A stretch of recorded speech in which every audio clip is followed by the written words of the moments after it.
نحمدہ و نصلی و نسلم علی رسولہ الکریم اما بعد۔ بھائی اور دوستو، ایمان ایک بہت بڑی نعمت ہے جو اللہ تعالیٰ نے اپنے بندوں کو عطا فرمائی ہے، اور جو اس نعمت کی قدر کرتا ہے تو اس سے وہ دنیا میں بھی اور آخرت میں بھی فائدہ اٹھائے گا۔ اللہ کے نبی صلی اللہ علیہ وسلم نے فرمایا کہ 3 چیزیں ایسی ہیں کہ جس بندے کے اندر وہ پیدا ہو گئیں تو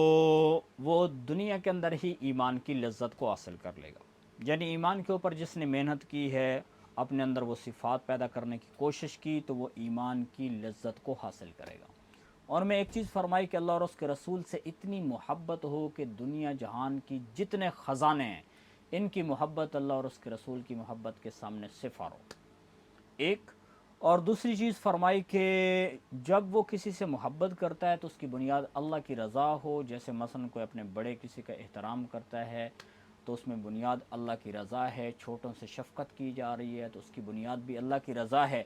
تو یعنی جو وہ کسی کی ساتھ محبت کر رہا ہے دنیا کے اندر، یا کسی سے نفرت کرتا ہے تو اس کی بنیاد بھی اللہ کی رضا ہو۔ یعنی کسی سے محبت کر رہے ہیں کہ ایک نیک آدمی ہے، اس کی عزت کی جا رہی ہے، تو اس کا مطلب اس سے محبت کی جا رہی ہے، تو اس کی بنیاد بھی اللہ کی رضا ہے۔ اور اگر کسی سے نفرت کر رہے ہیں، مطلب یہ ہے کہ کوئی بندہ اس قدر وہ غلط کام کرتا ہے، وہ کھلے عام وہ اللہ کی نافرمانی میں مبتلا ہے، اور اس سے بندہ اس کے عمل سے نفرت کی جا رہی ہے، تو اس کی بنیاد بھی اللہ کی رضا ہو۔ انسان سے نفرت نہیں ہوتی، اس کے عمل سے نفرت ہوتی ہے۔ اور تیسری چیز فرمائی کہ جب اللہ نے اس کو ایمان کی نعمت عطا فرمائی ہے تب اس کا کفر کی طرف لوٹنا اس قدر ناپسندیدہ ہو جیسے کہ آگ میں ڈالا جانا۔ یعنی اگر اس کو کوئی پکڑ کے آگ میں ڈال رہا ہو تو وہ کس قدر اس سے بچنے کی کوشش کرتا ہے، اور کتنا زیادہ اس سے وہ نفرت کرتا ہے، یعنی اس کو کتنا ناپسندیدہ یہ عمل لگتا ہے کہ کوئی مجھے اٹھا کے آگ میں پھینک دے۔ تو یعنی ایمان کے اوپر وہ اس قدر مضبوطی سے کھڑا ہوا ہو کہ اس کو کفر کی طرف لے جانا ناممکن ہو۔ تو یہ 3 صفات ایسی ہیں کہ جس بندے کے اندر پائی جائیں گی تو وہ دنیا کے اندر ہی ایمان کی لذت کو حاصل کر لے گا۔ اور ایمان کے اوپر جب بندہ محنت کرتا ہے تو ایمان کے ذریعے سے صرف یہ نہیں ہے کہ اس کو آخرت میں جنت ملنے والی ہے، ایمان کے ذریعے سے دنیا کے اندر بھی اللہ کی ذات اس کو اطمینان والی، سکون والی، عزت اور احترام والی زندگی عطا فرماتے ہیں، جیسے فرمائے الا بذکر اللہ تطمئن القلوب، کہ اللہ کا جو ذکر ہے اس کے ذریعے سے بندے کو سکون ملتا ہے، اس کے دل کے اطمینان ملتا ہے۔ اور اس ایمان کے برخلاف ہے کفر، اور کفر تو عام ایسے ہے کہ جس کے ذریعے سے انسان دنیا آخرت میں خسارے میں جائے گا۔ اور تیسری شکل ہے اس کی، وہ ہے نفاق، کہ جس کے ذریعے سے لوگ دوسروں کو دھوکہ دیتے ہیں، یعنی وہ لوگ کہ جو یہ ظاہر کرتے ہیں کہ ہم ایمان والے ہیں، حقیقت میں نہ تو وہ ایمان والے ہوتے نہیں۔ اور یہ جو تیسری شکل ہے یہ مدینہ المنورہ میں جا کے لوگوں کے اندر پیدا ہوئی۔ پہلے تو جب اللہ کے نبی صلی اللہ علیہ وسلم مکہ المکرمہ میں تھے تو وہاں پر تو یا تو ایمان والے تھے یا پھر کافر تھے، تو دو پارٹیاں تھیں۔ لیکن جب آپ صلی اللہ علیہ وسلم نے ہجرت کی، مدینہ المنورہ تشریف لے گئے، اور وہاں پر مسلمانوں کی تعداد بڑھ گئی اور مسلمان کافروں پر غالب آنے لگے، تو پھر کچھ لوگ ایسے تھے کہ جو ڈر گئے، اور ڈر کے مارے انہوں نے کفر کی ایک اور شکل اختیار کر لی جس کو نفاق کہتے ہیں۔ یعنی اللہ کے نبی کے پاس آ کر کہتے ہیں کہ ہم مسلمان ہیں، اور مقصد یہ ہوتا تھا کہ ایمان والے جب ان کو فتوحات حاصل ہوں گی تو اس کے ذریعے سے ہم فائدہ حاصل کریں گے،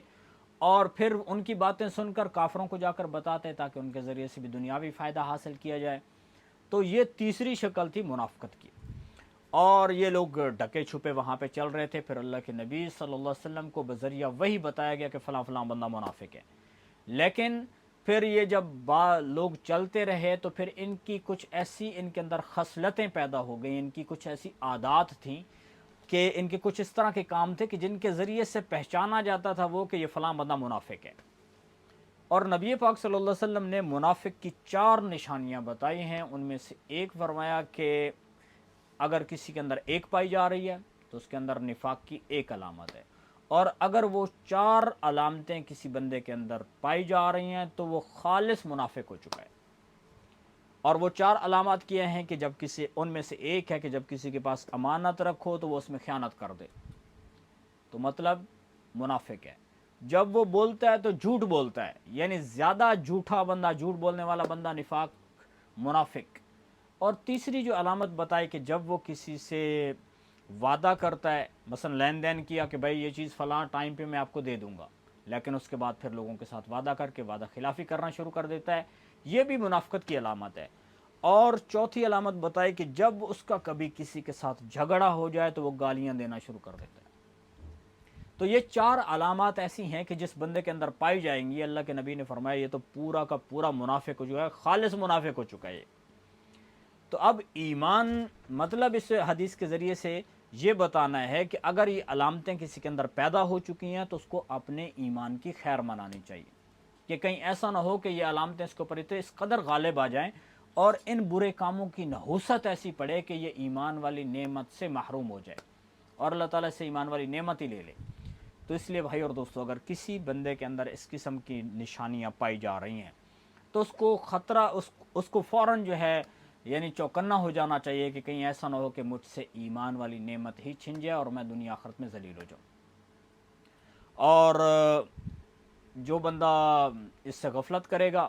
تو ہو سکتا ہے کہ یہ جو بری عادات ہیں ان کی وجہ سے ایمان ہی اس کا چل بسے اور یہ بندہ ہمیشہ ہمیشہ کے لیے جہنم میں چلا جائے، کیونکہ کافر اور جو اعتقادی منافق ہیں انہوں نے تو رہنا ہی جہنم کے اندر ہے۔ اور جو عملی نفاق ہے، یعنی ایک بندہ ہے تو مسلمان لیکن اس کے یہ 4 کام، ان میں سے کوئی کام بھی وہ کرتا ہے، عملی طور پر لوگوں کے ساتھ جھوٹ بول رہا ہے، خیانت کر رہا ہے، اس قسم کے کام کر رہا ہے،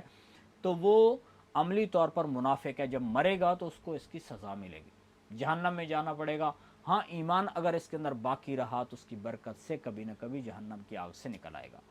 تو ایمان کی لذت کے حصول کی بھی 3 نشانیاں اللہ کے نبی نے بتائی ہیں، اور اس کے برخلاف جو نفاق ہے جو جہنم کی طرف لے کے جانے والا ہے، اس کی بھی 4 علامتیں بتائی ہیں۔ تو ایمان والے کے لیے ضروری ہے کہ وہ اللہ کے نبی صلی اللہ علیہ وسلم کے فرامین کو سیکھے اور اپنے ایمان کی خیر منائے۔ اگر عملی طور پر کبھی بندے کے اندر کوتاہی پائی جاتی ہے تو وہ قابل برداشت ہے، یعنی یہ ہو سکتا ہے کہ وہ آخرت میں اللہ تعالیٰ اس کو معاف کر دے، لیکن ایک بندے کا ایمان ہی اگر دنیا سے رہتے ہوئے ایمان کی نعمت سے وہ بندہ محروم ہو گیا تو یہ ہمیشہ ہمیشہ کے لیے جہنم میں چلا جائے گا۔ اور نبی پاک صلی اللہ علیہ وسلم نے ایمان والوں کے بارے میں فرمایا کہ ایک ایسا زمانہ آئے گا کہ لوگ صبح میں مسلمان ہوں گے، شام کو کافر ہوں گے، یعنی قرب قیامت کا یہی علامت ہے کہ لوگ اس قدر جو ہے برے اعمال کرنا شروع ہو جائیں گے کہ ان کا ایمان کی طرف دھیان ہی نہیں رہے گا کہ کہیں یہ جو ہم کام کر رہے ہیں اس کی وجہ سے ہمارا ایمان تو نہیں چلا جائے گا۔ تو اس لیے میرے بھائی